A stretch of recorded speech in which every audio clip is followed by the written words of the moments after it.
contract, managing business security in the South China Sea. And we are on the focus right now of Governor Michael Lucas. We are on the business. Governor Michael Lucas is the co-founder and chairman of the Global Forum to eat weapons demand. Thanks, Mark, very much, and thank you all. I'm dressed informally today because in Boston it's a holiday. This is Patriots Day. It's not a national holiday in the United States. It's Patriots Day. Commemorates what actually was the beginning of the Revolutionary War and the famous battles of Lexington and Concord. And it just so happens that this is a day when the world-renowned Boston Marathon takes place, as you know, tragically, a couple of years ago. But there are 30,000 runners coming to Boston. And as somebody who ran the Boston Marathon as a high school senior in 1951, when we had a record field of 300, and there was no shoe made to run on hard surfaces. I ran that race in low-kid sneakers. I have to watch the race. So we're going to move quickly here. Get plenty of time. At 11:15, I've got to walk out the door and take my favorite transit system. Working only sporadically. And get over to meet Kitty at the corner of Lincoln and Kent Street. So watch the marathon. But it's great to be with you and to be with you after Twan and I and a number of really very good people had a similar gathering at Meiji University in Tokyo just a few weeks ago, in which we addressed this very topic. And as all of you know, there's nothing like being on the scene and getting a sense of what's happening. It was some very good people. And I may have some thoughts to report to you about that. But certainly a valuable opportunity to look at this problem and with some very good people from most of the countries involved, including some excellent people from China who were there. And were a pleasure to work with. But we are now continuing our discussion on how to create a framework for peace and security in the Pacific. And we thank you all for coming, and those of you who are participating with us through the magic of modern information systems. And I don't think there's any question that this topic remains and continues to be a very important one. One which could raise many, many problems. On the other hand, offers opportunities for great progress here. And that's what we're going to be talking about. So welcome everybody, both here in Cambridge and around the world. And now I want to turn it over to my friend and colleague, Joe Nye, who has been so much a part of this to kick this off, kind of set the stage and get our discussion going. So Joe, welcome back. Joe is just back from a little jet lag, he said. He's just back from the Netherlands, where he was at a very large international conference on the whole issue of cyber warfare and whether or not it isn't time to see if we can't think about some rules on that score before we end up with a kind of international cyber war which threatens us these days. So welcome back. Thank you. You look pretty good so far. Anyway, see you around, Joe.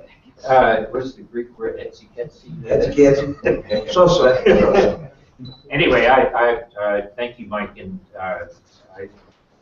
I usually watch the battle in Lexington with the reenactment, but this year I skipped it partly because I was jet lagged and also because no matter how many times I watch it, the Americans always lose.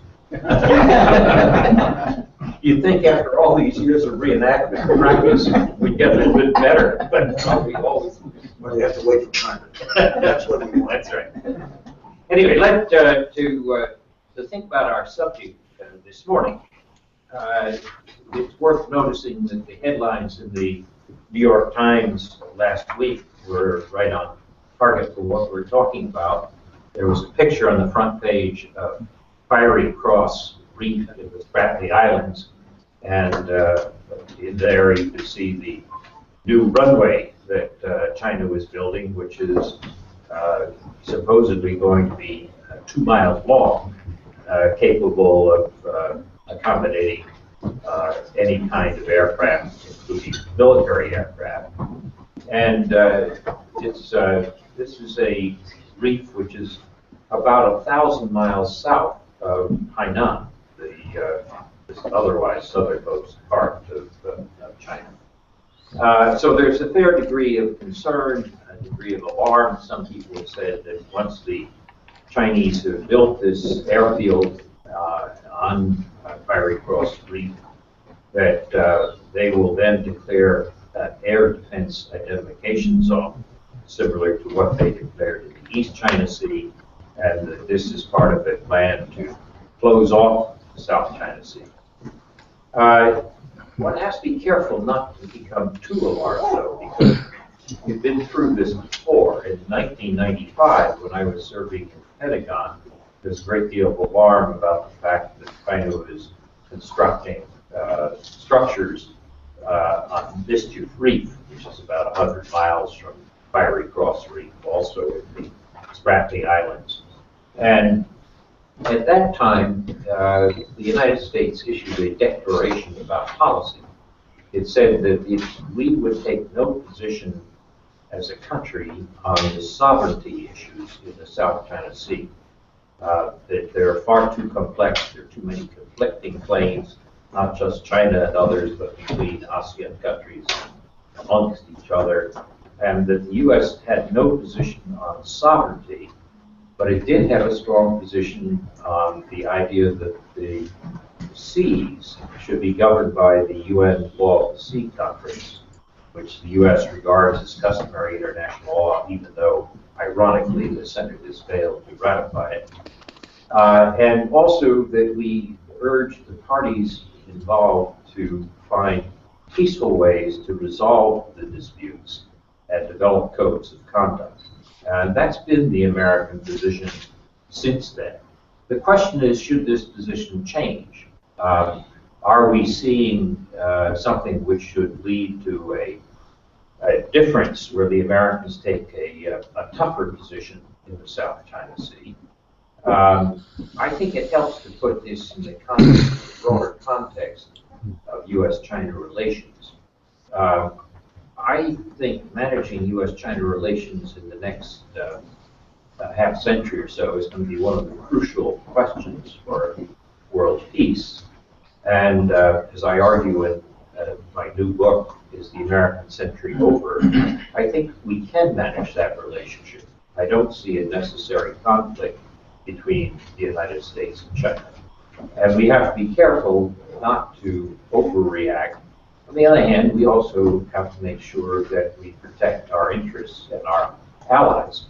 I should also note that the South China Sea is different from the East China Sea. In the East China Sea, where there's a dispute between China and Japan over what the Chinese call Diaoyu Islands, and Japan names it Kaku Islands, we have a very clear position, which is that the Senkaku Islands are within the U.S.-Japan Security Treaty. They're covered by Article 5 of the treaty, and the president has said this himself in Japan. So in the East China Sea, there's no question. So when the Chinese declared an air defense identification zone in the East China Sea, one of the first things the United States did was to fly a B-52 bomber, clearly a military plane, right through the middle of it, to show that we did not recognize that. So East China Sea, I would treat separately. South China Sea, we do not have that same set of alliance relations. There is an alliance with the Philippines, but it's not as tightly written as the alliance with Japan. And the question of how much the United States should be involved in the details of the various disputes there is very much being debated in Washington now. There are a number of proposals of what American policy should be, whether we should depart from that policy which I described, the way we reacted to Mischief Reef in 1995. One interesting proposal is by former Ambassador Charles Freeman. And Freeman points out that if you look at the Spratly Islands, there are 44 features, meaning rocks, shoals, atolls, little bitty islands, and so forth, which are occupied. And that, in fact, is all the occupation. In other words, the number of features in this sea which could be occupied by a state, it's full. Everybody's got a piece. His argument is that we ought to have a standstill. In other words, instead of trying to sort all this out by some sort of overall formula, just say that there's a standstill and that under international law, those in possession will keep possession, but there will be no changes. Now, it's interesting, if you took that position, guess who would get the most out of it? Vietnam, which occupies 25 of these features. Are they counting the paracels? Or No, just the Spratleys. Second is the Philippines, which occupy 8. Third is China, which occupies 7. Fourth is Malaysia, which occupies 3. And fifth is Taiwan, which occupies 1. One of the interesting questions about this proposal is, would China agree to it? Because it clearly means that others have gotten into the occupation game a bit ahead of China. But it is an interesting proposal because instead of trying to sort out all these issues, you can say, let the occupation rest where it is now, and then perhaps you can have incentives for joint exploitation of resources, or if there are conflicting claims, ways to negotiate and compromise over the conflicting claims. So that's one proposal which has been made recently in Washington. The second proposal has been made by Bonnie Placer at the Center for Strategic and International Studies, which takes a slightly tougher position. Bonnie recommends that because China has not developed a code of conflict with the ASEAN countries that she regards, or that the ASEAN countries regard as satisfactory, let the ASEAN countries develop their own code of conduct and as ways to resolve these issues, and let that be a model then for China to sign on to or to agree to. But at least it seizes the high ground that if such a thing exists in Spratly Islands, these things are only a few feet above water level, at least it puts ASEAN in a high position. The second thing she recommends is that the United States should help the Philippines and Vietnam to improve their policing capacity, and particularly to strengthen their coast guards. And recently, the U.S. has announced a program to help actually do that, to have countries in the region improve their coast guard capabilities. This is of some importance because if you remember when China parked a oil drilling rig in the Paracel Islands, and it led to a 77-day confrontation between China and Vietnam. Most of this was a battle among Coast Guard ships who were ramming each other and firing water cannons at each other and so forth. Eventually, it changed when there were anti-Chinese riots on land in Vietnam.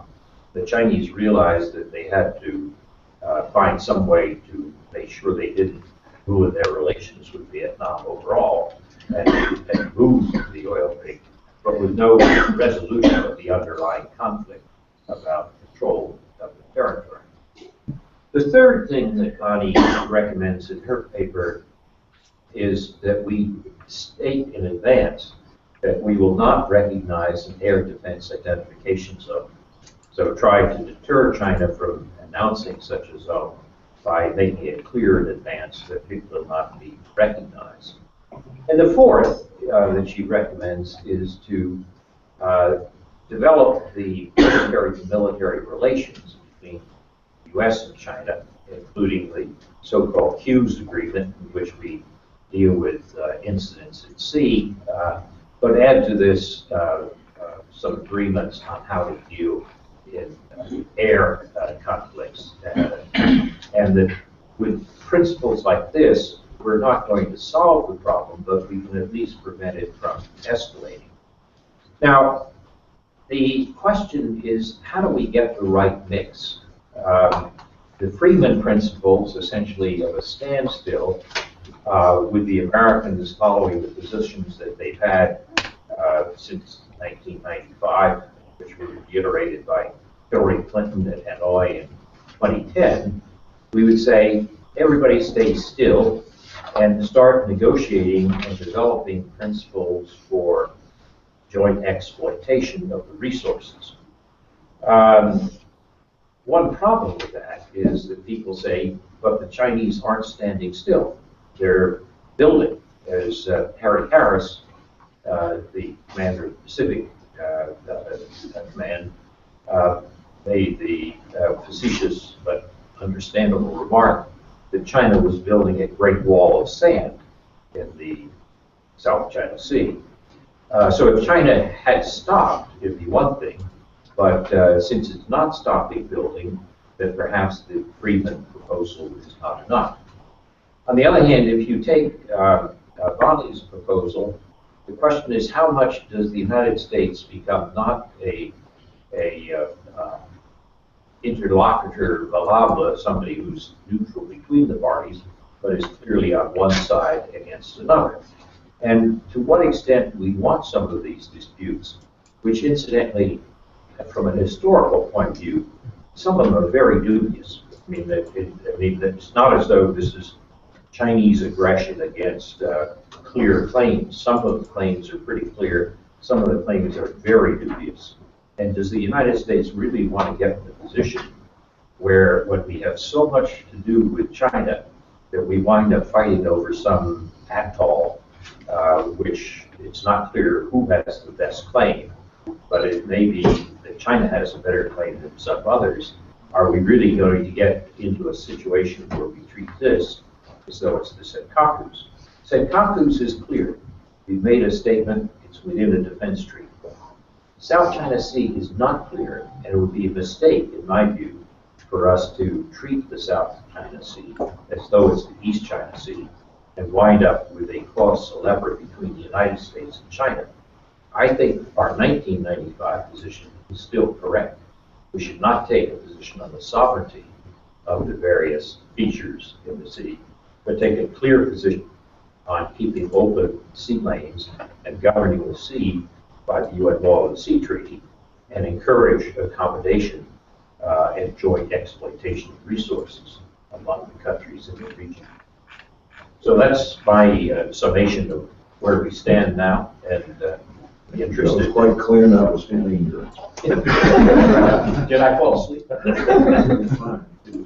Two questions of clarification on the East China Sea, which I know is not our main topic here, though. So my understanding is that while we've said that it is clearly administered by Japan and therefore covered by the treaty, we have not taken a position That's on true. the sovereignty issue. We're stating that. We're also neutral on the sovereignty issue. And Yes, that's true. While we flew the B-52 through without notification through the air defense zone, we advised civil airlines to notify. These are two qualifications to the way you put it. No, those are both true, and the reason that the United States has not taken a position on sovereignty is we have said that the issues of the 19th century of who occupied these islands first, who had control at what time, is not relevant to the period today. And like after 1972, when we transferred Okinawa, including the Senkakus, to Japan, that put them under the U.S. Japan Security Treaty. I mean, these are small differences, but it's going to turn out, as your presentation suggested, that small differences can make a big difference. Right. So, I agree with your friend. I agree with those friendly amendments. Joe, thank you, Dick, thank you very much. Twine advises me that we have some folks in Tokyo who's getting kind of late today. So we want to bring them in before we take all of you.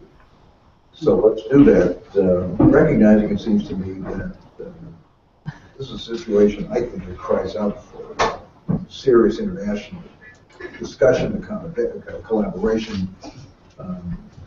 It shouldn't be a Wild West situation out there. Everybody collectively has to be better than that. So let me go to Ambassador Fujisaki. Thank you very much. Once again in Tokyo, and welcome, Mr. Ambassador. Nice to have you with us.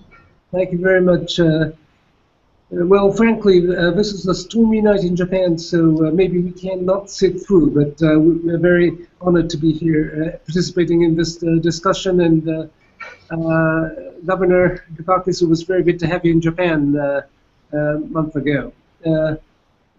So I have a message from Ambassador Yanai, who wanted to be here, but he has a flu and he couldn't come. So he is sending a message, 3 points. One, he thinks that April 15, G7 foreign ministerial statement is very important in saying very clearly on this Law of the Sea issue. Second, as he has been the chair of Law of the Sea Court, he's saying that if the arbitration is compulsory, and however, it is now jeopardized because China is not appearing in the court of Law of the Sea. Third point is he was chairing also a Wiseman group for Prime Minister Abe and has come to conclusion on collective self-defense, which is going to be reflected on guidelines as well as legislation. And it is not directly related to South China Sea, but by fortifying US-Japan relations, he thinks that this has a positive effect. He has written a 3-page paper. Mita-san has it, so she'll hand it out later. Now, my point, first on AIIB, Infrastructure Investment Bank. Some people say that China is reviewing its hardline policy and trying to thinking that they have too many skirmishes with surrounding countries, so they are sort of trying to redress it. Second way of looking is, no, it is a dual approach, trying to continue to take hard line on territorial issues, but try to take a more different approach in economy. I think at present, when we are not clear, we have to be thinking, placing our thinking on the second line, thinking that it may be a dual approach. So what we have to be thinking about is 3 things. One, register our position repeatedly on these issues, and not to make fait accompli by China. Standstill is a very good idea, but as Joe has said, if one side is not really doing standstill and others would develop their position, it's going to be changing. So we have to be very careful about standing still. Second is to exchange information amongst like-minded countries. We should not give an image that other countries are ganging up against China, but we have to be very clear that we are not accepting those, and we have to exchange sometimes cooperation amongst other countries.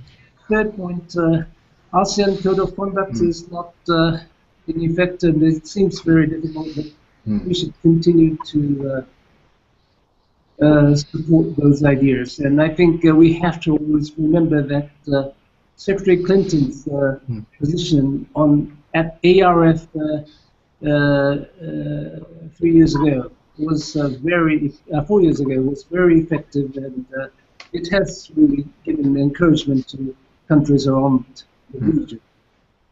Now, lastly, on Prime Minister Abe's visit, I think new guidelines will be agreed upon, and we hope the negotiating TPP may be agreed upon. That's not clear yet, but new rules in Asia Pacific is going to come along, and I think this is very important, that we are setting rules-driven approach in the region, and we hope that this will have a good effect on territorial. Lastly, on Joe Nye's point on East China Sea, I totally share that East China Sea and South China Sea is totally different.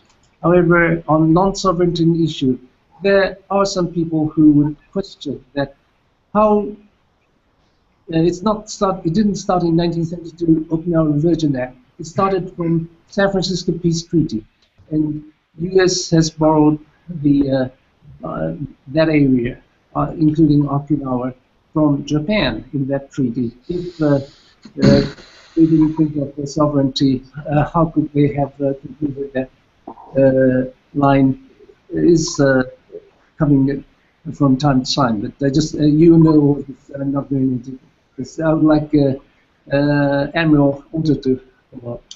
Yeah, thank you very much. I was invited on an international conference on the South China Sea in Manila, Philippines, and at the end of March, there are many people from Philippines and Vietnam who protest against Chinese invasion in South China Sea, and they announced the joint statement of declaration of the South China Sea calling for China to stop land reclamation in the South China Sea.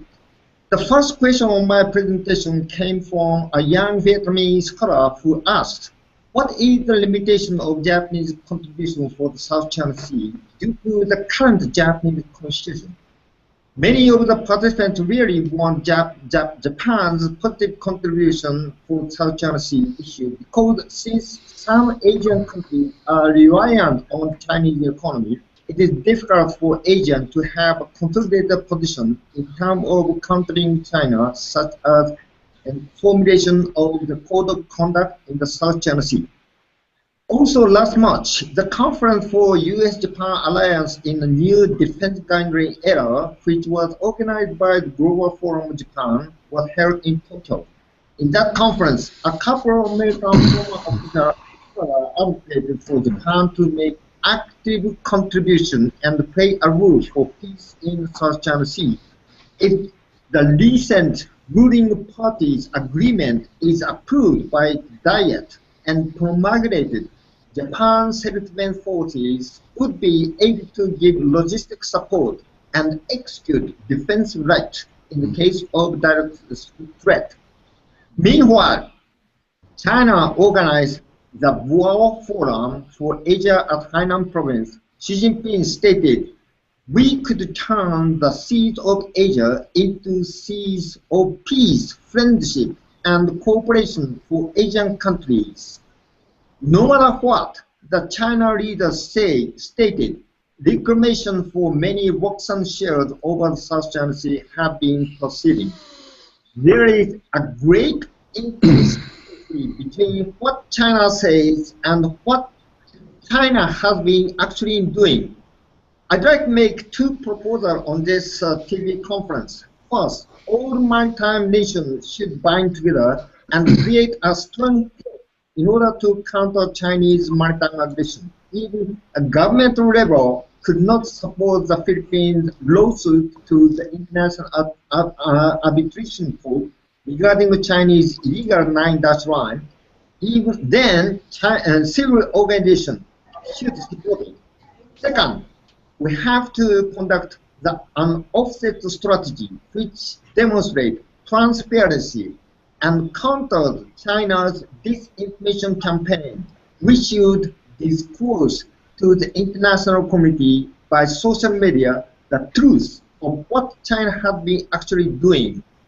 This is very effective because China always wants to say her face in the nature of her behavior and therefore may correct what China is doing according to what has been disclosed. Thank you very much.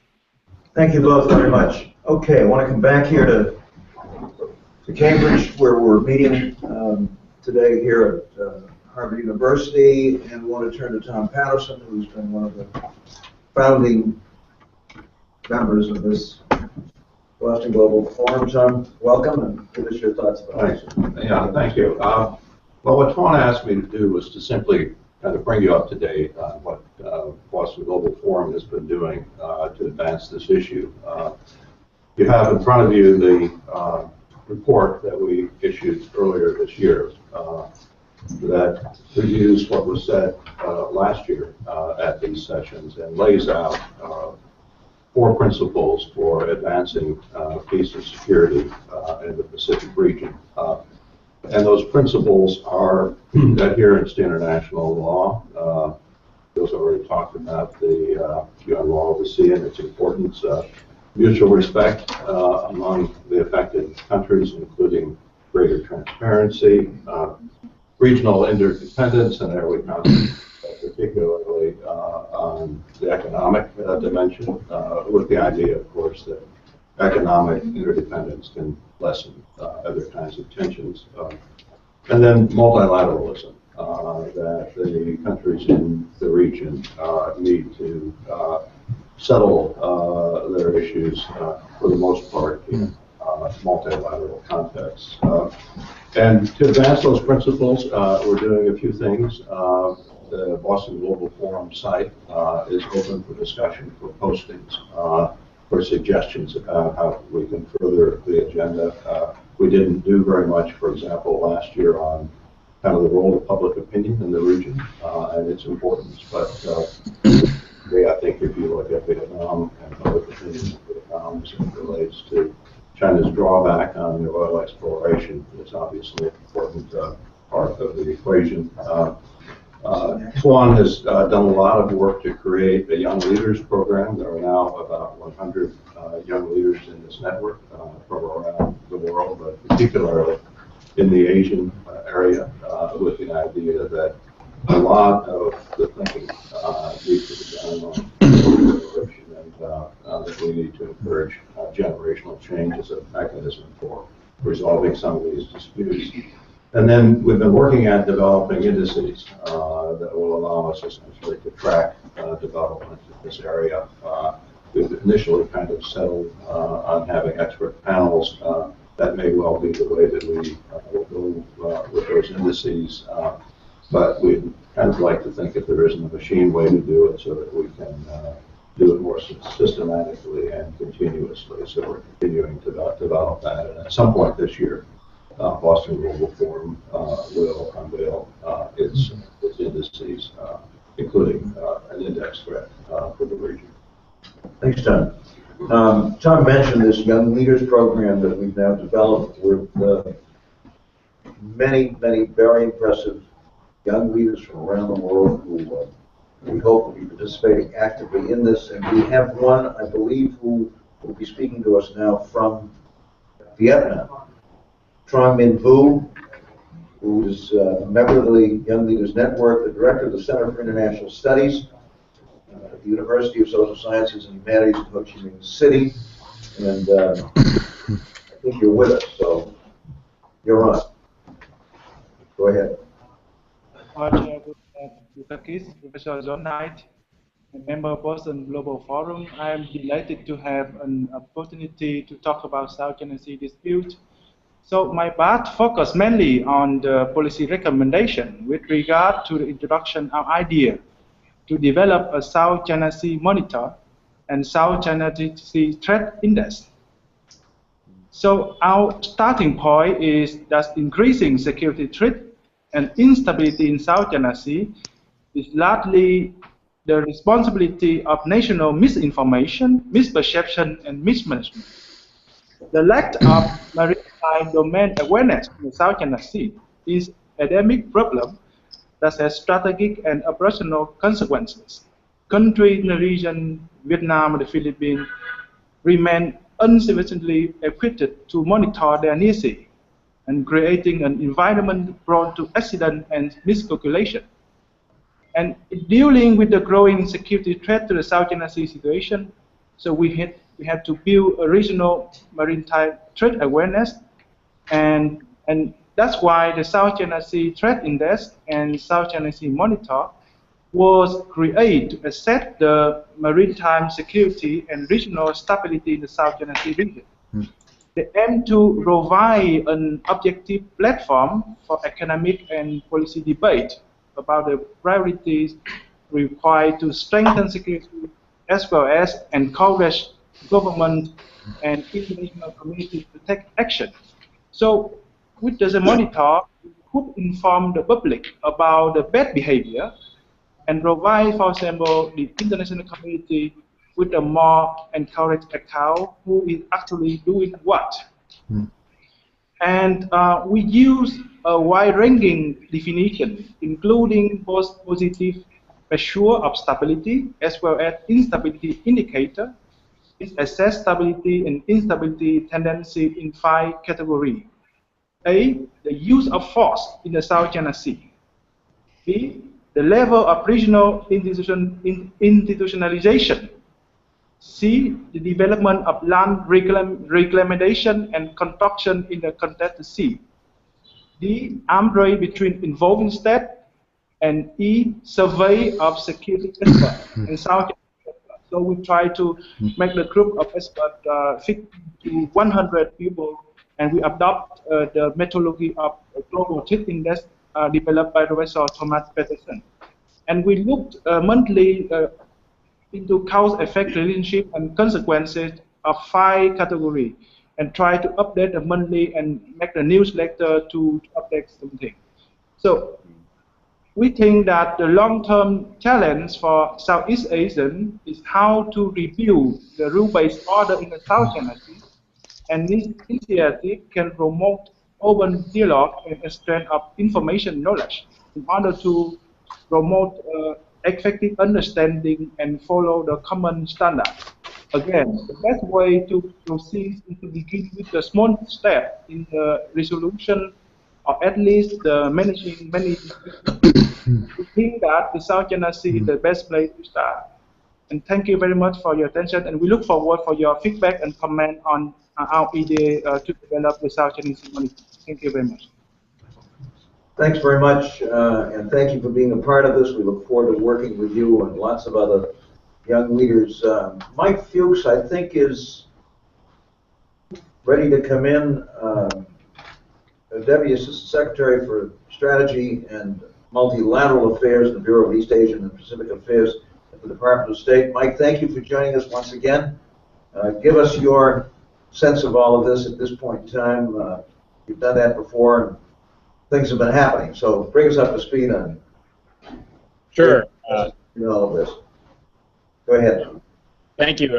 Thanks, Governor. And thank you, Professor Nye, for the lay down at the beginning. I thought that there was a lot of merit in a number of the different aspects of the proposals that you were outlining at the beginning. And I think that we in the U.S. government agree that there's a lot of merit in a number of those proposals. As I've said a couple of times before, we've had these conversations last year, there are lots of new developments, obviously. The land reclamation is a huge new development, I think, and I'm happy to get into that in a minute. But I think, as always, it's important for us, as from the United States perspective, to take a step back and first look at what are our interests, what are U.S. interests in the South China Sea. Again, I think Professor Nye outlined this very well, going back to the 95 statement and Secretary Clinton's 2010 statement at the ASEAN Regional Forum. And I think that those statements, without a doubt, still apply in terms of guiding our policy. So what are our interests, right? Our interests are not in which country gets which rock in the South China Sea. That's not our primary concern. That's why we don't take a position on ultimate sovereignty. We do have an interest, though, in, broadly speaking, peace and stability, right? Of course, we have broad interests in peace and stability everywhere, but in the South China Sea in particular, there are very acute reasons why we have interests in peace and stability in that area.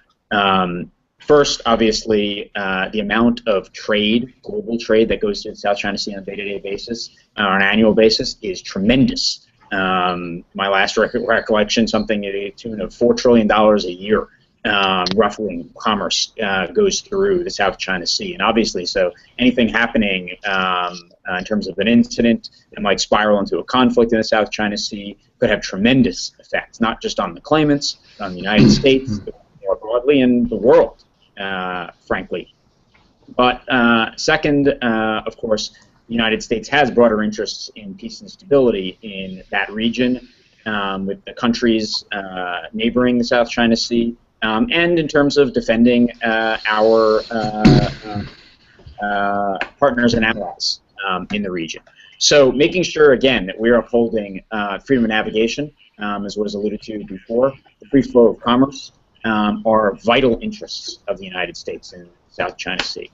Now, what are the concerns, right? I think a lot of folks who've spoken so far have mentioned some of the key concerns. I think land reclamation is a major concern. It's but the newest, frankly, of, I think, a long list of concerns concerning behavior that we've seen from a number of the claimants, and in particular, I think, China, in recent years that give us all pause. So first, it's behavior that we've seen, I think, as a major concern in the last year. Then, in particular, coming from China, you've seen incidents with both Coast Guard as well as naval and fishing vessels running into each other, coercion, intimidation, other threats that, again, are not conducive to peace and stability and addressing these disputes in a peaceful way. The second concern, I think, is the potential, obviously, for what could happen in such a combustible environment. And obviously, again, a lot of people have mentioned some of the factors playing in there, and I think this is where the land reclamation comes in, which is this is not necessarily a question of how many acres are being constructed or built out here. It's what does China plan to do with those outposts? Why are they being constructed in such an incredible pace and scale that is completely different from that of what the other claimants have done in recent years and decades? You've seen the Foreign Ministry in Beijing begin to offer some explanations for what those outposts might be intended for. I think if you look at those explanations, I think most of them don't really hold water. But I think that China can do more in trying to explain what it intends to do with these outposts. But again, I think that's another obvious area for concern. I think another area of concern is one that we made very clear, again, repeatedly, which is the ambiguous claims. Again, I agree with Professor Nye that our policy remains that we don't take an ultimate position on sovereignty, but we do take a position on claims and whether or not claims accord with international law. And again, we've made it very clear, especially in the last 6 months or so, what our concerns are over China's ambiguous 9-dash line claim. And the reason is not because we believe that we are the arbiters of international rules, norms, and need to provide judgment on that. The reason is because ambiguous claims can lead to miscalculation, miscommunication, and again, provide more ground, frankly, for accidents because there is such ambiguity about what those claims are. And this is the case when it comes to, I think, China's 9-dash line, which they have not clarified in a way that is in accordance with UNCLOS and international law. And so we've encouraged China to clarify its claim. And I think that's, again, one of the reasons why that until that claim is clarified, you will find it difficult for countries to enter into cooperative arrangements. Again, people talk about joint development. I know it was mentioned before. In principle, I think that we are very supportive of joint development. However, in practice, I think one of the problems is that if you don't know what areas countries are claiming, it's very difficult to enter into a cooperative arrangement for something such as joint development. So those are the concerns. Now, again, I think that what the United States is doing, I think, uphold peace and stability, again, as we've done for decades in South China Sea and in the Asia-Pacific, is very much in line with the report that the ETF put out. I know Professor Patterson was outlining some of the principles there before, which, again, I think are very consistent with what U.S. policy is here. We are undertaking a number of activities to, again, uphold our interests in peace and stability in the South China Sea. So we've made our concerns very clearly known publicly and privately in the region to China and to others as well over particular problematic behavior, including the land reclamation. Second of all, I think, as Professor Patterson mentioned before as part of the report, multilateralism is a huge piece of the solution here. I think that, again, if you look at the South China Sea disputes, again, part of the reason why, again, they're different from the East China Sea is because you have so many different actors, so many different claimants as well, but then so many other countries as well that are dependent upon these sea lanes for trade and commerce. And so you need a multilateral solution, and that's why the United States has been encouraging ASEAN and China to quicken the pace of negotiations on the Code of Conduct, but more broadly to also use the forums that we have at our disposal, including the East Asia Summit, to try to find solutions to these problems. And that's something that we're going to continue to do. Mike, let me break in on you for a second. So where are we on that? Because it seems to me this is a situation that cries out for some kind of permanent regional organizational framework, which you have a discussion here, and which, even if they're somewhat reluctant to do it now, China is encouraged, pushed, whatever, to begin participating in this.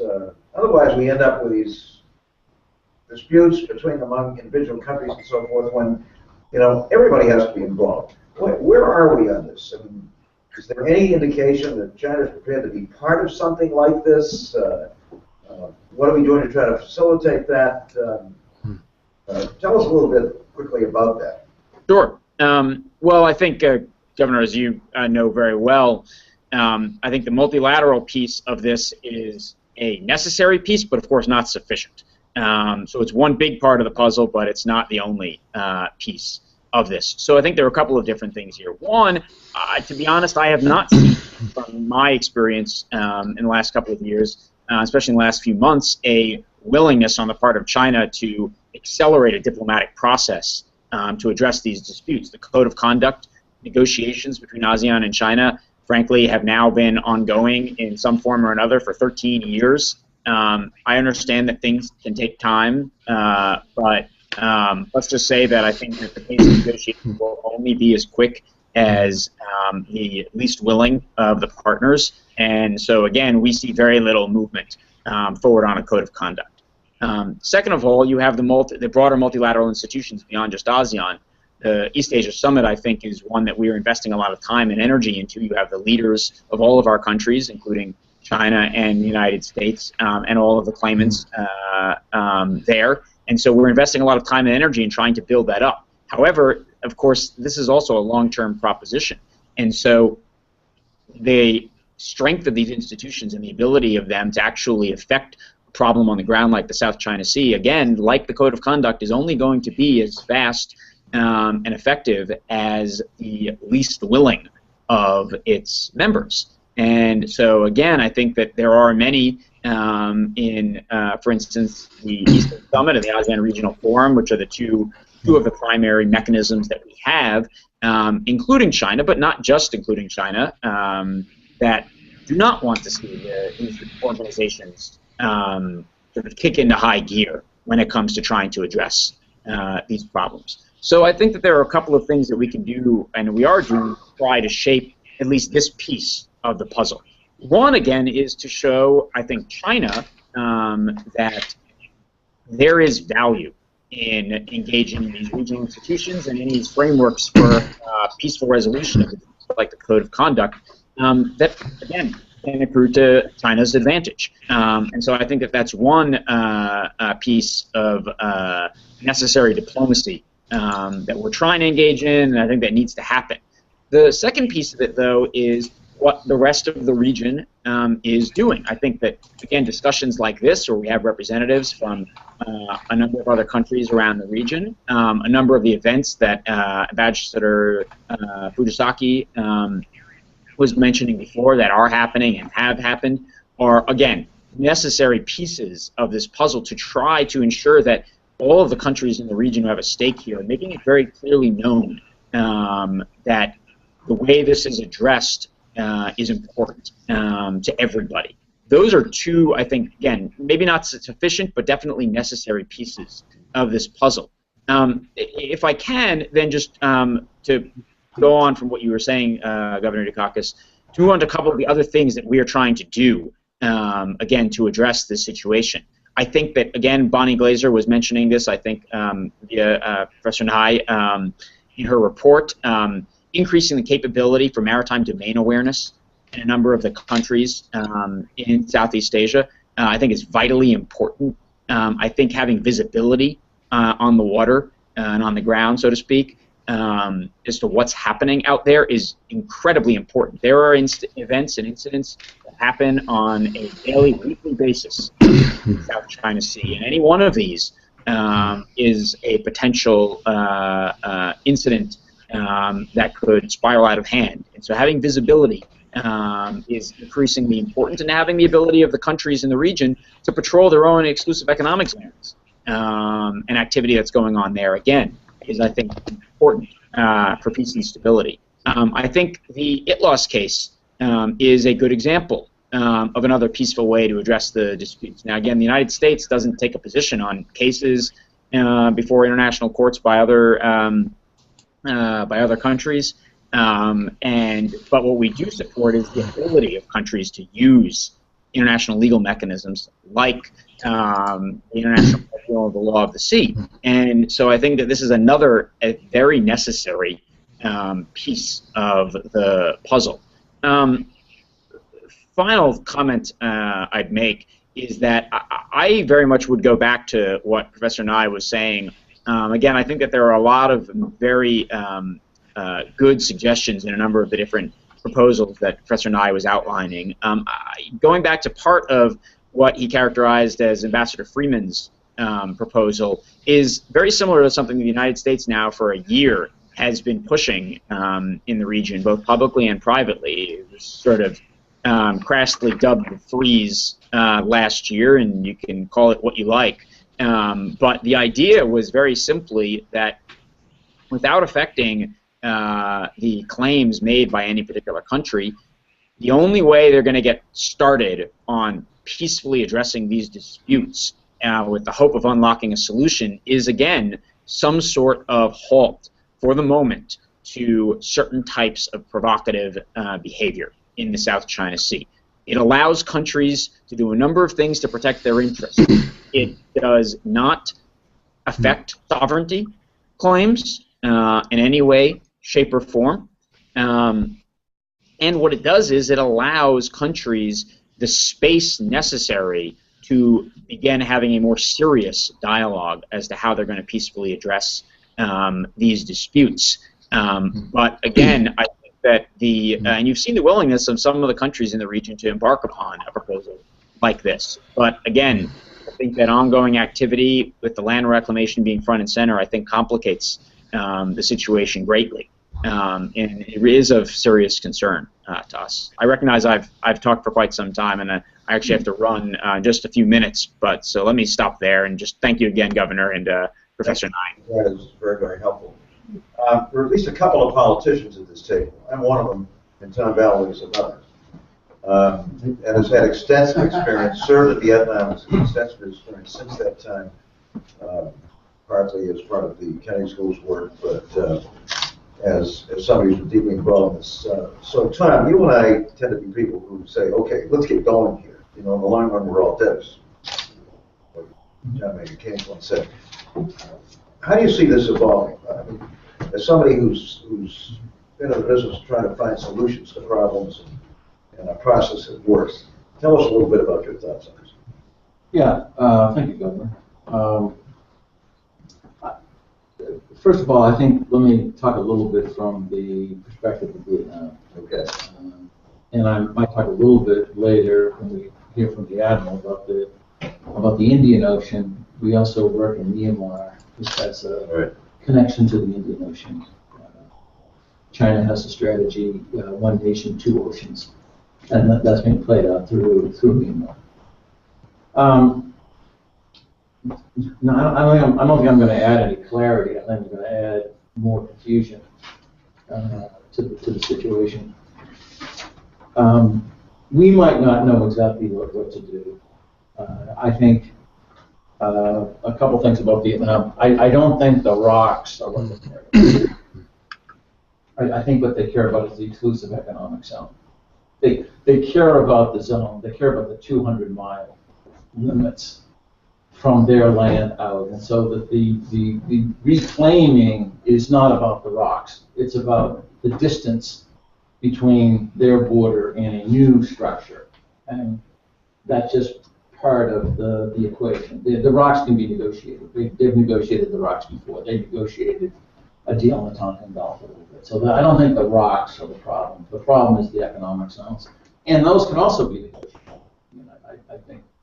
I think one thing, Joe and I have talked about this before. Vietnam and the United States have basically the same China outlook. They're going to do everything possible to avoid conflict. There's no desire in Vietnam for conflict with China. There's no desire in the United States for conflict with China, unless China wants one. And that's enough. We can't answer that. I'm not sure I agree with you. I think there are people in Washington who are salivating over the possibility of conflict. Yeah, but they're not gonna. I don't think they're close to that. Maybe rhetorical. But in Vietnam, no one wants a war. But Vietnam will go to war. It'll be an asymmetrical war. But they don't have the capacity to go. Vietnam is also divided among this. The Vietnam is divided. The best way to look at this is in the 2013 Shangri-La dialogue in Singapore, the Prime Minister of Vietnam goes and said, look, we need the big powers to decide what's happening here. We can't do it alone. We need the big powers. We need the United States to strengthen its military presence in Asia. And he's basically, in 2013, endorsed the rebalance of the pivot, or whatever you call it. So the Vietnam's Prime Minister goes to Singapore and says, we want the pivot. 1 year later, the Minister of Defense goes to Shangri-La and says, no, this is an internal matter. This is a family feud. We can handle, we don't overdo it. No, and so Vietnamese politics is also divided over how to handle this. It makes it complicated. The Vietnamese public is not confused about this. The nationalism in Vietnam is determined by how anti-Chinese you are. The reason why we have the Boston Global Forum is that Mr. Tuan used to fool in this neighborhood of expressing Chinese Vietnamese nationalism on Vietnam Net, and it became an issue in Vietnam. It's still an issue in Vietnam. It's less of an issue in Vietnam. Now it's more acceptable in Vietnamese politics to have anti-Chinese discussions. Okay. It's simple to have an anti-American discussion. It's not allowed to have an anti-Chinese discussion. So the other part of the changing dynamic in Vietnam is the rise of the internet. Internet in Vietnam is extremely powerful political mechanism. It's extremely open. It is not blocked. It is not censored. You can watch the BBC. You can use Google. You can use Facebook. Everything is basically online.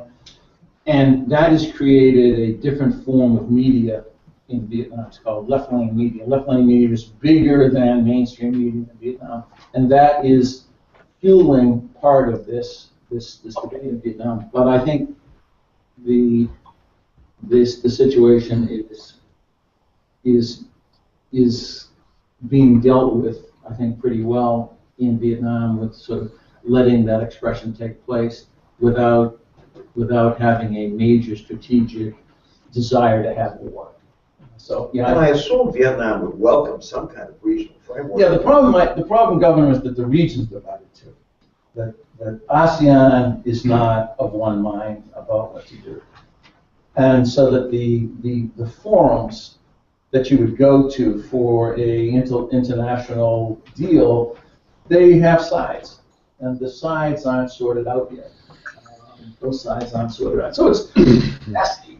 It's extremely messy. I think the other big new players, Indonesia, I think the new president of Indonesia has had a very important change in the strategy of Indonesia with respect to fishing rights. So that most tuna fish comes from off the coast of Indonesia in Indonesia's 200-mile economic zone. That was open to everybody before. It was open basically through extra legal mechanisms. People could fish there. They basically closed that down, and so Indonesia is now policing their economic zone in the 200-mile limit, sort of adding value to Vietnam's idea that we are also going to get the 200-mile playground. And a reminder here that there are a lot of players here. A lot of important players. Yeah. Not just Yeah, China versus Big some of players. these things. Big players. But anyway, that's all that's about. Great. I want to go to John Quest, of course. A lot of experience in China, some thoughts about this, and then to our Consul General here, Japanese Consul General here in Boston, some comments. So, welcome. Thanks, Governor. So, very briefly, my principal point is, if I were listening to this conversation in Beijing to this point, would I have anything to worry about? And my conclusion is that I haven't heard anything that would lead me to worry about what I'm currently doing in the South China Sea. And I want to just highlight what I think are maybe three possible objectives that we haven't necessarily considered about China's motivations for messing around on these rocks. Number one is, I think it's a wonderful distraction. I think there's nothing more brilliant than having an aerial photograph of a runway being built on a rock. First of all, to advertise the brilliance of Chinese engineering to buyers around the world, but also, more importantly, to get everybody focused on that while we are, as the Chinese military, doing all sorts of other things on other fronts, whether it be cyber or traditional military, and these are not getting nearly as much attention as a result of this wonderful distraction with the rocks. So number one, it's a wonderful distraction. A second possibility is that it's a wonderful safety valve. It's a wonderful safety valve for Xi Jinping, who has, to his right, a set of bellicose Chinese military that would make the Tea Party look, you know, like a bunch of wimps. And Xi Jinping has to address their motivations. And if he can provide a safety valve through the rocks for those kinds of nationalistic tendencies, that's a wonderful thing. And likewise, on the other side of the coin, for all of the other players in the region, for their like-minded nationalistic tendencies to be expressed in the relatively benign form of arguing over rocks, strikes me as being also extremely constructive in the broader context. And then the third thing that I think the rocks give to China is a wonderful loyalty test, a sort of, you know, temperature test that they can use to determine whether or not this week the Philippines is on side, or whether Vietnam is weak, whether or not Indonesia is strong. Every week they can make a move here or a move there, and it's a wonderful test of loyalty, which could otherwise be termed the Chinese tourism distribution test. In other words, wherever we don't see the loyalty that we demand, we shut down the tourism industry and the flights to Manila stop for the next few months. So I know this is a little bit provocative and a little bit cynical, but my point here is, you know, nothing that I have heard is looking at this from the point of view of Beijing and Chinese objectives with respect to this issue. We're thinking in terms of a grand scheme, when in fact this may be a little bit of a distraction, and the grand schemes that are really important are not being addressed. So I'd be very interested in hearing from our China experts how they would think that Xi Jinping and Beijing actually view this particular issue that we in the West have become increasingly obsessed about. Thanks, John. quick comment from Consul General Jimeno, and then we're going to go to our Chinese experts out there and bring them into this. Consul General, welcome. Yeah, Nice thank to have you. you in town. Thank you very much. And thank you, Gabriel. Thank you, Joe. Because I don't claim myself as a China expert, so I will be concise. But I'd like to touch on one of the questions friends from the State Department mentioned. What are our interests, or particularly American interests? He emphasized the importance of open freedom of navigation, which Japan certainly agreed. But we also think it is very important for us to emphasize the importance of the respect to the international law, rule of law. And therefore, we agree one of the first of the 4 principles that Boston Global Forum has put forward, because it is not only what is de facto the freedom of navigation, but is a basic rule. If we compromise on that, it can happen in many other fronts. Secondly, or therefore, there are 2 aspects of interest. The secondly, there are principles, and we agree with the 4 principles. And particularly, as the Prime Minister mentioned at the Shangri-La dialogue, we very much emphasize on the importance of this international law and peaceful settlement. That includes not taking advantage of possible changes by fait accompli or the coalition or intimidation. But one point I'd like to add is that this multilateralism is very important to show that we are all working together. That is important, and sharing information. Because time is short, I will not. I will move on to more specific things. As was pointed out just now, we need to discuss what we can do to have some influence on the Chinese policymakers' mind, on the Chinese leadership. Talk is not enough. We have to talk about actions. But actions, as Joe has pointed out many years ago, power is a broader concept. It doesn't limit to physical power. So talk and presenting a case that what China is doing is wrong in itself is important. And I'd like to back to the question of China perspectives. So I like to see more Chinese people to learn about the facts of disputes. Because patriotism litmus test also applies within China. And people may just believe whatever the government is telling is absolutely true. But it's the more we share the information about facts to the people of China, including Young Leaders Program, I hope we might do something about it. Secondly, economic aspects also matter. The Chinese people, leadership realize they have to change course because of not only the political tension with Vietnam, but also some other economic ramifications. Finally, physical issues.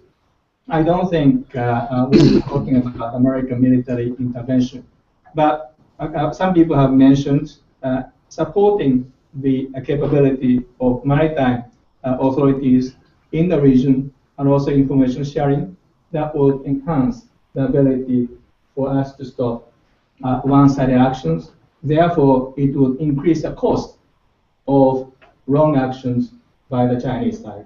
So these are some of the things I think we should encourage and we can try. And I'm sure there are many other great ideas, but we should be trying to discuss what concrete actions we can do together and in harmony. Thank you very much. All right, let's turn to some folks who know a lot about China and spend a lot of time thinking about China policy. And we're going to start with Professor Zheng Huan, who is at Seton Hall University. Professor Wang, are you out there? Hello, hi. Good morning and good evening. Can you hear me? I'm very happy to be here, and I'm very impressive that the modern technology can helping us to engage such important discussion from the different part of the world. And I think I learned a lot from today's discussion, and I totally agree with Professor Nai regarding that it's important that our research on South China Sea should focus more on conflict resolution and concrete proposals because so far, even though the tension of the South China Sea has generated a lot of research and discussion, but most of them focus too much on geopolitical analysis. There's still lack of concrete proposals, and it's easy to criticize, it's easy to blame, but it's more important we can find more practical solutions. And also, I also agree that since that a lot of discussions so far, all over the world focus on China and China's position on South China Sea. I think it also highlights that the importance that we need to conduct more research and trying to understand better about China's positions. And so far, I think very often people somehow considering everything China has done is because only about the is only from its leadership, but sometimes people overlooked the importance of how the people think in China, or the perceptions and attitudes inside China. And actually, we can say that in today's China, the people's opinions, all the the perceptions people have actually played a very important, more and more important role in China's foreign policy making. And very often that the government, they has to work with these public opinions. So from that point, I think it's quite important for people trying to avoid when they discuss about China from the outside looking in and trying to from the inside perspectives. And also I think it's important that when we talk about there's multiple parties and multilateralism, I think it's important that we have more discussion about South China Sea, but we should also be careful when they have too many parties involved in this discussion. And the different parties maybe have the different agendas, different motivations. And maybe this kind of will just further complicated the situation. So we should try to avoid that, because basically the tensions, the disputes in South China Sea is basically still these several countries that directly involved. They should find the solution. And of course, they need more kind of the discussions, researches from different countries. But the countries outside should be careful what kind of role the countries they can play in these disputes. For example, we have some discussion about United States and what kind of role United States can play. And I think that for the United States, maybe should consider more to play the role as a facilitator, peacemaker, not necessarily as a mediator, but should trying to work more on trying to helping this country to work together rather than simply place itself on the opposite side of China. And talking about the concrete proposal, we mentioned about joint development, and I think maybe this is a direction we should work on more, and we should try to think more, because with current situation, I think basically we should realize the division or allocation of the ocean space and features among the claimants is not. It's not totally possible, but it's not totally impossible, but it should be very, very difficult. So joint development, and especially if we could have some more concrete ideas about how to conduct joint development, maybe could be a helpful way and the right direction for the countries to work on. A couple of years ago, I wrote an article talking about one particular idea is that maybe these countries could think about whether the possibility of creating bilateral or multilateral joint ventures for joint development. The reason to have the joint ventures is that could somehow, because the negotiation will not focus on the process of sovereignty issues, but talks more about the between the parties the distribution of shares within the joint ventures. How many shares each country's got, and some principles could be used in determining the distribution of shares, such as the length of the coastlines, the extension of continental shelves, historic involving discoveries and governance of this area, and UNCLOS can be used as an underlying framework for the principle of the negotiation. And this kind of negotiation, maybe it's can be helpful to go around the nationalism, and it's actually we have to realize that the nationalism is very high among all the involving states. It's not only just in China, and the nationalism and the conflict interest, economic interest, is actually a major problems for the they come together is actually the major problems for many of the current problems. So to be practical, I think the parties should try to think about how to go around this nationalism, and maybe this kind of joint ventures, ideas maybe can helping these countries to focus on trying to find the solutions, because basically we have to say the gas resources, oil resources, and the economic interest is the key factors, rather than focus just on the the rocks and features. Okay. Yeah, I think I will stop here. Let me interrupt for a second. It's an interesting proposal, interesting idea. Li Guo, you're at Boston University. Right. You've listened to this discussion.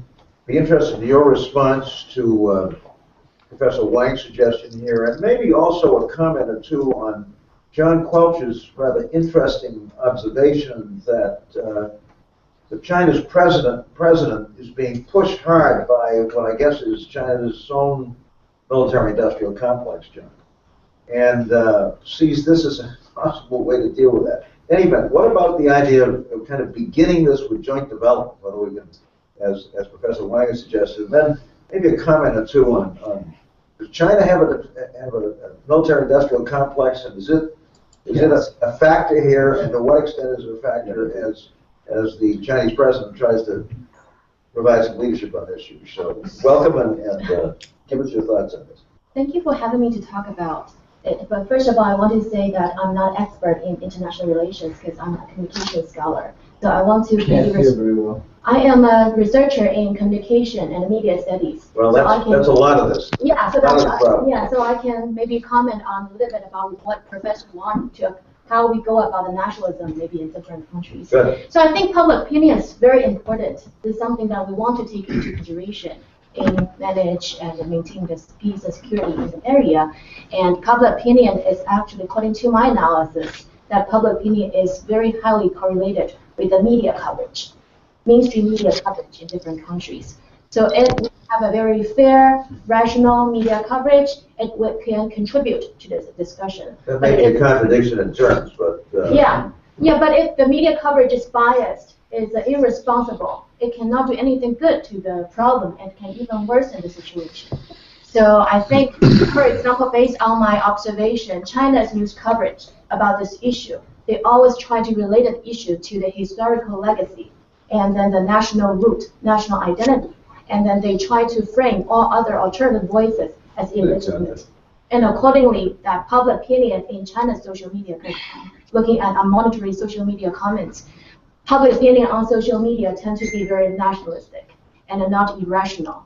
And also, let me interrupt for a second. Yeah. So but in the case of Professor Wang's suggestion here, that maybe we can get started on the subject with something like joint development. I mean, rather than think more globally here, maybe just focusing on possible joint development. Would Chinese public opinion support that, do you think? I think so, because I think Counselor raised a very good point that if government says something, Chinese citizens will listen to whatever the government says.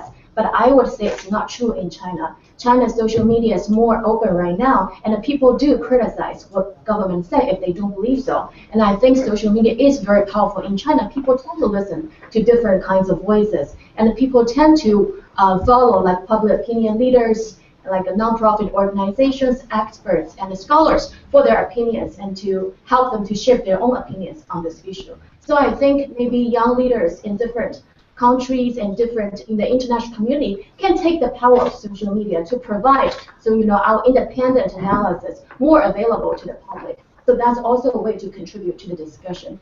And the other comment I want to make is that we also want to look at maybe the news coverage in other countries. For example, based on my analysis about the Western media, for example, U.S. media, I think before the problem has been solved, before in the process of we are trying to solve the issue, Western media should also provide a responsible coverage of the issue. But based on my analysis, I see journalists in the United States, they tend to use a lot of strong words to describe China's position in this issue. They use words like dangerous, causing fear, threatening, conquer. They try to portray China as a superpower, seem like China is bullying other neighboring countries and portray neighboring countries as like victims. And also that can also have very strong effect on the audience opinions in different countries. For example, I've seen a lot of Facebook pages that have been launched to address this issue. For example, one page is called Stop China Invasion of the Philippine Territories. So you can see that's a very one-sided page, and that actually got a lot of likes on social media. So is that on Chinese social media? No, it's in They don't have Facebook. Facebook in China.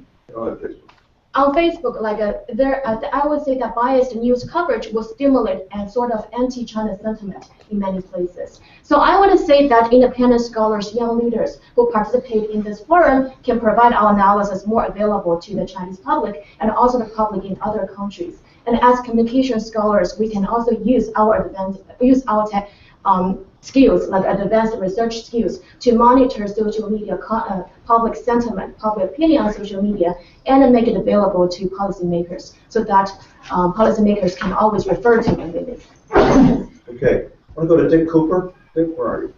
Yeah. Did you leave us? I want to go to Dick Cooper, and then I want to bring in some folks with a different perspective, one from India. And I'll try the best we can in the next 15 minutes to get as many folks involved in this discussion as possible. So, Dick, let's start with you. Well, I'm an economist by training, and I'm really an interested outsider of all of this. I'm not sure I have any special knowledge, or I didn't a few months ago, but I'd like to mention to you a book by Bill Eiton, who's a British journalist, BBC journalist. This was just published within the last 6 months, full of extremely interesting information. My reading, I'm not a shill for Hayden, I don't know him personally, but I found it very useful.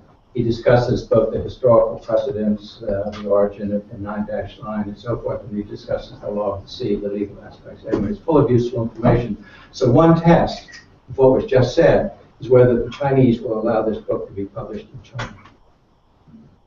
My reading of Hayden is that the Chinese claim to the rocks is paper thin. It's a really thin piece of paper. That does not settle the issue because the claims of the other countries are also paper thin. And so there's a lot of made-up history here. I mean, you use the word legacy. This is a part of the historical legacy. That is simply rubbish. It is simply rubbish if Hayden is correct. It's a made-up story. It's a made-up story. The Vietnamese threw out Hayden from Vietnam, so he does tend to... I myself have been doing some work on the introduction of the telegraph to China. Won't go into the history of that, but I chanced across a aide-memoire given by the Chinese equivalent of the Foreign Ministry to the British Consul General in the 1870s, in which the Chinese claim territory to the low tide line. Not even a territorial sea. which was recognized in Europe at the time. And anything below the low tide line is international waters. I mean, it's a really interesting aid memoir, which people, and in particular Chinese, should know about. Of course, the Chinese can always claim that Qing was a foreign dynasty and didn't represent China, but that is not, I think, the current view. Second point, we can't learn many positive lessons from the Middle East, but I know of one. There's a huge chunk of territory in dispute between Saudi Arabia, a relatively big country, and Kuwait, a relatively small country. And these two countries, it happens to have a lot of oil under it, and these two countries quite sensibly have said, we're going to push the sovereignty issue off into the future, let's exploit the oil. So we have a concrete example, jointly, we have a concrete example on land of two countries, a big one and a small one, relatively speaking, jointly exploiting a resource in spite of an ongoing territorial dispute. So it's a very, very positive example in that respect. And I guess my final observation, which is stimulated by Joe's opening remarks, and the fact that the Chinese are building he said 2 miles, it's a 10,000-foot runway, which is a standard size for big jets. I don't know what the state of completion is. It hasn't gone very far. I say this only half facetiously. Perhaps we can persuade some of our aggressive environmental groups to intercede on the grounds that they are destroying the environment in the South China Sea. Greenpeace has a history of doing that. And if it is too far along from that, this is a more serious suggestion. I think we should say to the Chinese, we think this is a terrific idea. It's the biggest runway anywhere in the area, and we assume you will make it open to all comers. Just an open invitation. Anyone who wants, of course, they have to pay landing fees, but the Chinese will also have to pay landing fees in order to sustain it. But make it essentially an international airport in the South China Sea, and that would challenge the Chinese very concretely, and they have to take a position on that. And that would be a distraction of a different type. Mr. Vogel, a quick comment. By the way, I mentioned you in Japan. Talking about Japan as #1, and there was a very positive, warm response. So, Japan is still Japan's #1. Yes, sir. Then I want to go to Apple Burma and get a little bit of a. So, yes, sir. A quick comment then. It's not that quick. Well, I think China is very important. Yeah. I think what China wants, one is there's a broad feeling among many Chinese that since the Sino-Japanese War in 1894, they've lost a lot. Now they're strong and they want to regain a lot of what they've lost. And they lost Taiwan as a result of that war, and they lost control. And now there's a very broad feeling that since they have strength, they can move out and expand. And even though a lot of things are not here, they want to move on. Secondly, if I were a Chinese leader and realized that in such a huge country with so many people not yet part of the affluence, I would want to stroke nationalism and have a very strong national response. And at the same time, I would not want to get into conflict because that would cause lots of trouble and they might lose. So I think what we can take advantage of with China is that they will push in all kinds of issues. But that we are clear, and if we can come to agreements that they want stability too, that's a conflict. And I think there's a lot of conflict with that. At the same time, I think there are opportunities now to have a broader, better relationship with China. And I want to suggest 3 important opportunities that we can now have. First, this is, as you know, the 70th anniversary of the end of the war. The Chinese have been doing a lot of propaganda, and they're waiting very much for what Prime Minister Abe to say. And I think Prime Minister Abe now has a wonderful opportunity. He's going to be at Harvard in a couple weeks, and he's going to Washington. And I think it's a wonderful opportunity for Abe. You know, we talk about Nixon, because he was in, because he could go and work with the Chinese. Yep. Now for somebody who is considered within the Japanese context, like right, to say, we're a proud country. We're going to be a strong, normal nation. We've done an enormous amount of good since World War II. We've accomplished a tremendous amount, and we're still a strong and able country. But we made a mistake in going to war, and we caused a lot of damage, and you can show empathy. I don't think the issue is apology. There have been a lot of formal apologies by the Chinese government. But I think he has an opportunity when he comes to Harvard and Washington to show that he has very strong empathy. And the Chinese have made it very clear they're waiting to see what he says. They talk about the Mariana Donlan, and now they're waiting for the Abu Donlan, proclamation of these issues. So I think it's a real opportunity for better relations. Consul General, communicate that to the Prime Minister. Yes, sir. Secondly, I think we have a chance now to make some corrections to our error in not supporting the Asian infrastructure. We did not handle that well as a nation. One of our students in East Asian Studies here went to law school, and she became the legal expert at the World Bank and other big business. She was hired by the Chinese and their industrial bank and their investment bank to help shape the law. So they're relying on very good, thoughtful advice about international rules. And I think there's a chance now for us to begin to negotiate with China by the entry of the United States and Japan in the bank. And we can point out that we believe in international rules and international standards and negotiate with all of them. There's a lot of indication that they are receptive. Want to do that? That they want to move in that direction. And therefore, I think there's a lot we can do now to get over that. And that carries a very big message to China that if you follow the group participation international organization rules, we will welcome you and we will support you. Yeah. And I think that's a terribly important message. The third message, if I were Chinese, I think what really bothers me about what the West is doing. One is surveillance along the Chinese coast. And within a few years, they're going to have the capacity to surveil our coast.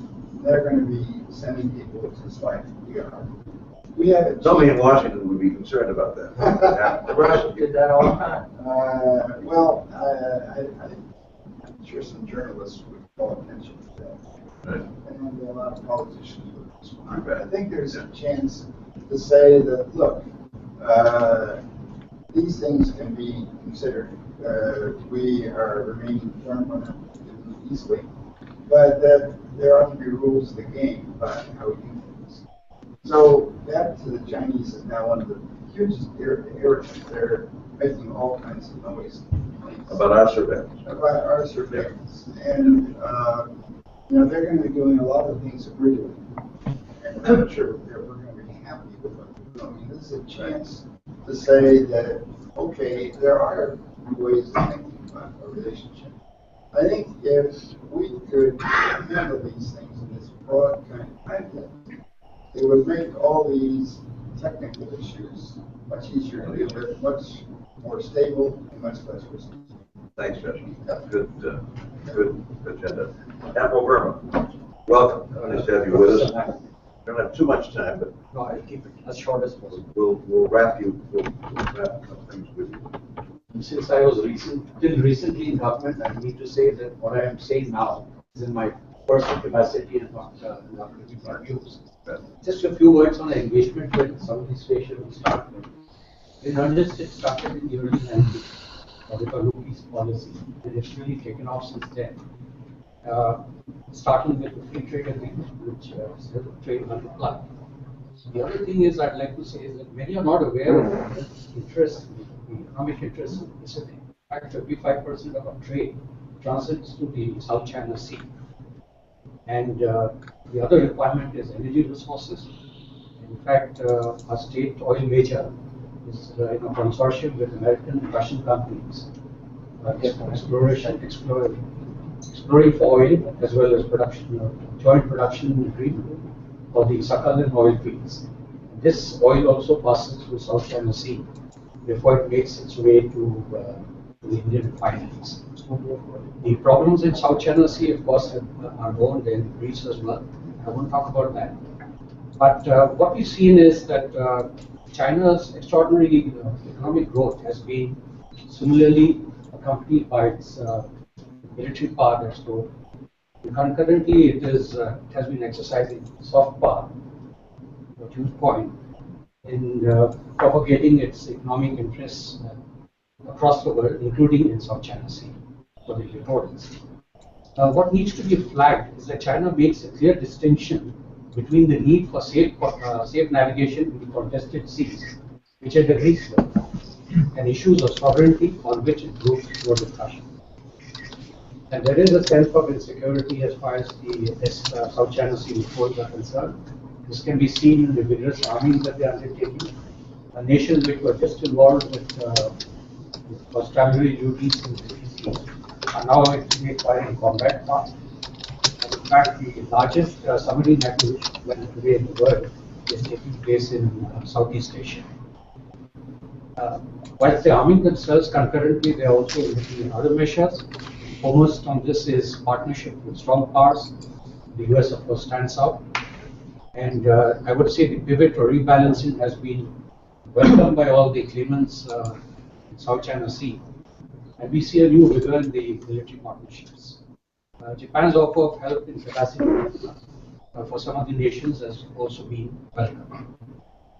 India has been quite consistent in its view. These were most recently articulated in the joint vision statement between President Obama and Prime Minister Modi when he came here for the first time ever last, where it was emphasized that the importance of safeguarding maritime security and freedom of navigation over flight throughout the region, and the need to ensure that disputes are settled in a peaceful manner. At the other level, we have, I would say, a very vibrant mill-to-mill cooperation with these nations here. For decades, we have opened our military institutions for their training.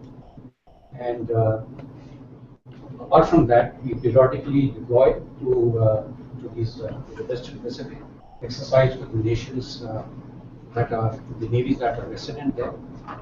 And closer home, we conduct periodic patrols, which have been instituted with the navies of Indonesia, Myanmar, and Thailand. What really stands out is a set of exercises called Milan, which is conducted biennially in the Andaman group of islands on our eastern seaboard.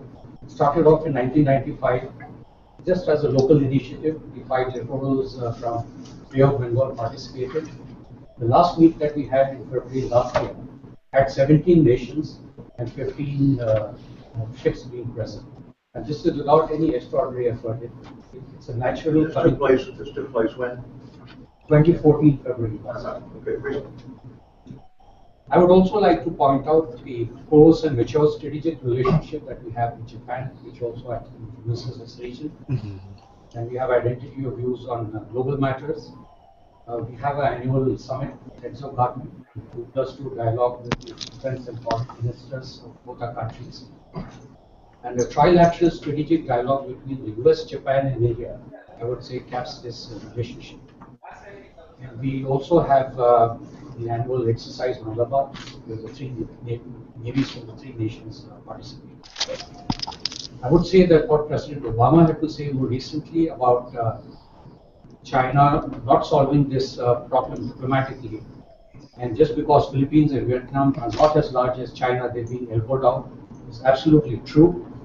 And as expected, the statement was criticized from China. The presence of US in the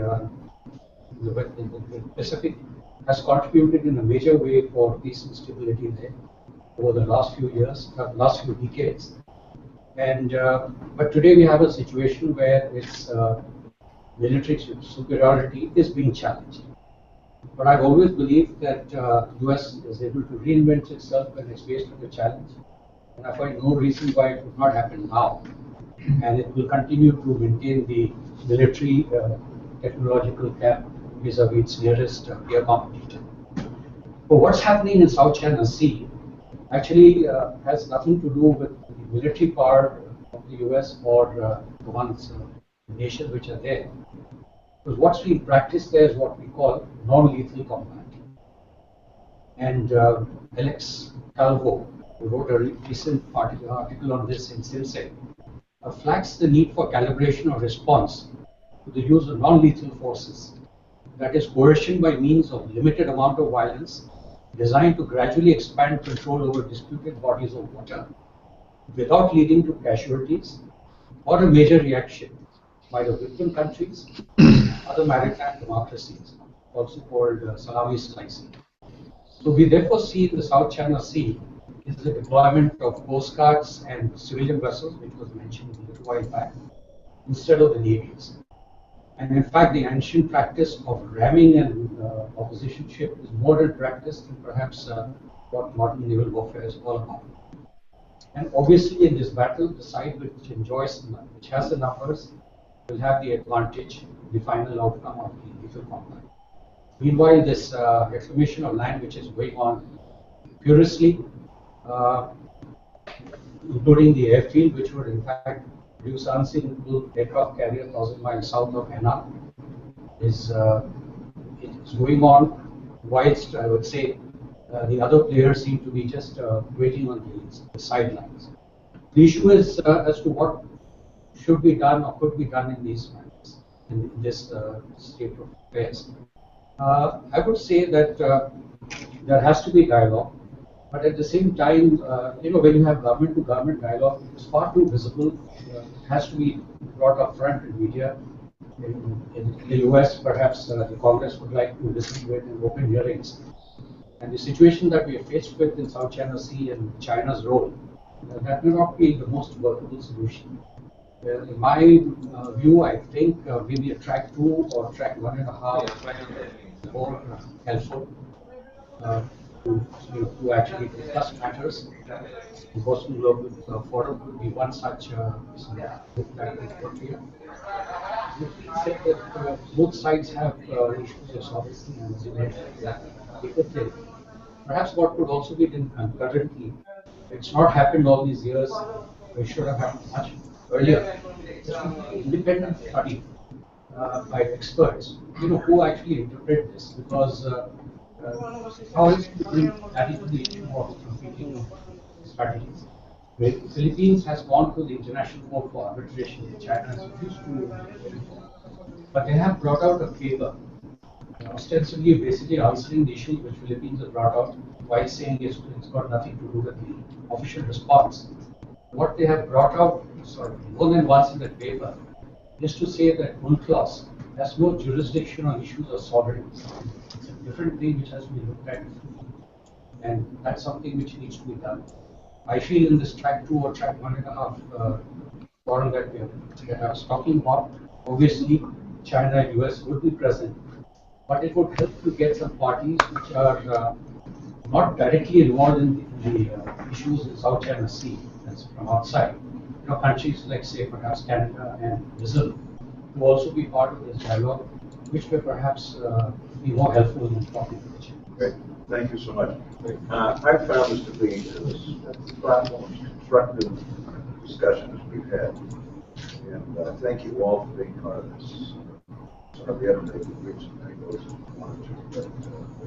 I hope we can build on this show. We have a final quick comment before we I would just echo what you said, Mike. I think this has been a very good discussion, which has opened up a number of the subtleties of the issue, and therefore it allows us to get into this further in sessions. Look forward to that. Thank you all very much. For the discussion. Follow this together. Happy Patriots Day. Yes. Thank